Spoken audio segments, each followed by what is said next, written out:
Hello everyone, my name is Anya Lyon and I am a designated lecturer for this unit in this semester. I have not written this unit. Units are actually formal products. They are ratified by the faculty and by external bodies, so lecturers typically work with the unit as it is and produce additional materials in order to assist students in the way they think they can the best. So I will do this. And in this hopefully short video, what I would like to do is to explain to you how to work with the resources that I create for you, and especially the resources I created for you to assist you in completing assignment 1. Assignment 1 requests from you to produce a proposal for your research project for this particular unit.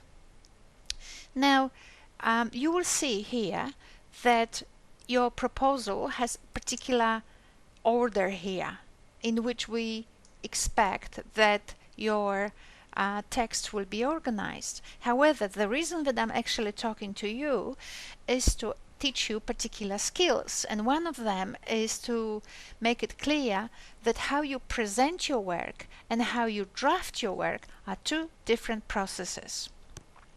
Right? And this is very important because some of you might be already sitting here and thinking, what will be the statement of my problem? And my guess is that when you are not warmed up enough, you may not actually be able to do it well. So, as you know, I have produced a PowerPoint that you can explore. It is not a perfect PowerPoint. It took me a few days to create it. It is really hard to do things in a more generic way, which is to support students whose assignments or whose proposals I'm actually not seeing, and we will discuss your proposal as we are going through the production. But please use the PowerPoint and also use this video resource to see how best you could actually go about completing your work. So, as I said earlier, this is a sequence of a presentation, but now I will take you to a work produced by one of our masters by by research students. Naomi is still in the process of actually drafting her proposal. And you will see straight away when looking at it right now that the first heading of the proposal is not a statement of the problem here. It is actually a brief history of Cambodian education. Isn't that interesting? And if we actually look a bit down, we see there is no statement of the problem, no statement of, right, bit down here, and then the research objectives and so on. So why is it this way? Well, the reason is very simple. When you actually go about drafting your proposal, you need to start with the bigger picture, with the bigger context, in a more general way, for many reasons. First of all, for you to actually put on paper the general context of your research problematic. And for Naomi, this is actually the context of education reform in Cambodia. So she, as you can see here, she chooses as the starting point of her proposal to talk about the Khmer Rouge period and what education, well, I would like to say looked like, but I have to say did not look like, because there was no education under Khmer Rouge regime. So she's starting here and is warming herself up, and because her project is actually, and she knows it, she knew it from day 2 when she arrived in Australia, because her project will be focusing on young adolescent females in schools, she is already focusing the reader on the female condition in Cambodia. Why is this relevant to you? To show you that part of the context will be to actually bring into attention some elements that will be highly critical for your study, but they are not brought in yet in detail, explored. This is just for you to actually give yourself and us, your readers, a bit of a bite or a bit of understanding of that general context. So then, from the general context and a bit of a history, she's moving down to the current context, right? So from earlier days to the current days. And what she's saying to us, well, there are things happening in Cambodia. On the one hand, Cambodia has been run down by its past regimes. On the other hand, Cambodia is eagerly looking forward to the exciting changes that are happening in the region. How people will manage these changes is very, very important. So what Cambodia is saying, Cambodia is not saying that it knows how to do it, but Cambodia now, with its focus on developing programs and transitional reforms, what Cambodia wants to do is to work with its people towards better country. And she's telling us that. She's also telling us that Cambodia has problems, right? Cambodia has problems. Not all the children attend school, and many young women, girls aged 10, 12, 13, drop out from school. So we are getting a bit more of the context relevant to the problematic of Naomi's study. We're learning a little bit about women not completing their studies, and we know it's not a really good thing, because Naomi told us that the country wealth depends on well-being of its people, and that necessarily will include children and girls. Now, in the statement of the problem, Naomi is not so much actually telling us about her research objectives yet. This will follow later on, but she's now summarizing what she has uncovered in the literature, and she's telling us good things are happening right here, but also bad things are happening. Kids are not going to schools, and female students are not completing school. We have a problem. So she's giving us good summary of this problem in relation to female students. And now we are ready for it, because we have read all this introduction and all these things, right? So we are ready for it. And now Naomi is gonna tell us what her research objective actually is, and her research plan and her research questions. So now you can see how this particular structure of writing a draft of the proposal is commonsensical. This is how we think, and I strongly suggest that that's how you write your draft, and hopefully maybe by week 2, which is next week, you might actually send to me, and you might make presentations also in class of a draft which actually follows this structure. I am not requiring it. You can actually follow the presentation structure, but you may not be ready.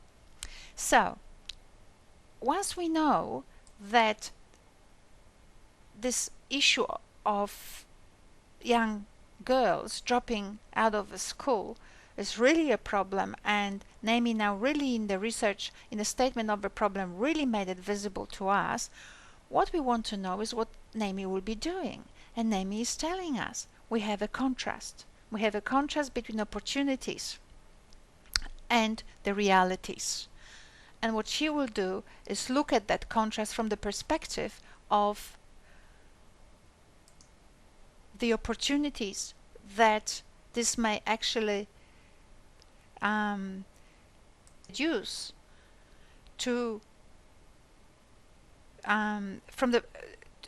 to young female students in Cambodia. So this is her research objective. She wants to look at how all of this is actually making things difficult to female students. Now, I have put a lot of this text in PowerPoint simply because I used it as examples, and obviously Emmy's research project is much wider, much bigger in scope than it is accepted for this little 10 credit point unit, but it gives you here at least some understanding of how to go about drafting your proposal. And now what I wanted to say is that once you have all these elements written from the top level to the very bottom level, then you can actually look at the sequence identified in the assignment text, and now you could actually play with things or with the order, and you will see that it is quite possible to actually start with a statement of the problem, because all the other elements will go right underneath, right? However, I would like to emphasize the reason why I would like you to actually start with in a drafting way as opposed to straight away with a research problem and so on as requested in the presentation is that you yourselves can see the logic that you followed in your proposal, so that all elements actually talk to one another, and we do not end up in a situation like in the past I have seen with students. Things were just simply disjointed. And they were such because the students themselves didn't know how to link them, how they followed, and so on. So this is a very orderly way of actually starting to go about presentation of your proposal. Now, I will be checking for clarity and so on, for logical gaps, this PowerPoint that I have produced for you to assist you in thinking about development of your proposal. However, because time is tight and you need to have your proposal ready pretty much by week 3, so a lot of it has to be ready by week 2, so that I can actually give you comments and we can have discussions. I am uploading all of this now today on Friday night for you, so be a little bit understanding. Now this PowerPoint actually summarizes most of the things we've covered in the on-campus class, and hopefully they will be useful for you. So now what you will do here is when you work with it, you can see this is a link, this is a link, this is a link. Now you can actually work with this PowerPoint simply by clicking it to go to the next slide and the next slide. You don't actually have to follow the links, because the whole PowerPoint is designed in a way that you can either click on go back here and go back to the main structure, or you can simply just go next, next, next, and next, and the logic will be there. Okay, so I do ask you for your understanding, just in case there are some logical gaps there and so on. But we have our meetings and we have our discussion board and we have each other to actually clarify things. And always remember, always look for solutions. Always look for solutions, otherwise time gets wasted. So I wish you all the best luck I can for your assignment 1, and hopefully all this work will pay off. Okay, thank you very much. Now, before I finish, the reason why I actually put so much text in here like this is not finished, given the traditional blah blah. This is actually the sort of things that you will have to fill yourselves from your literature review. The reason why I write it is so that you can actually have ready sentences to use. Please plagiarize. It is not plagiarizing, it is learning how to use these structures now constructively in your own assignments. I have students in some units who are scared of using the materials I produce, and yet I produce them for you to actually use them, because if you do not use these structures today and you start inventing your own, it is like reinventing the wheel over and over again. Unless you are confident in how to write research proposals, please feel free to use the structures. Now you can see that the text in red is actually a text produced by some area, well, not quite produced. I have actually worked on it a little bit and made it much better, but it is built on work done by one of our students from David from the Philippines. So that's one thing I wanted to say. Another thing I wanted to say is that all this elaborative structure that I produced is actually to assist you, all of that, to assist you in creating what often is called a critically informed research. I just say informed because that will do, right? So what I want to do is to ensure that your work is expansive, it covers angles, and this is the time to learn how to do it. So hopefully these are all useful learning tools, and I hope you can use them. So you can see the text in white will be examples from Nami's proposal, and the text in red is the examples of a student from EPL 541.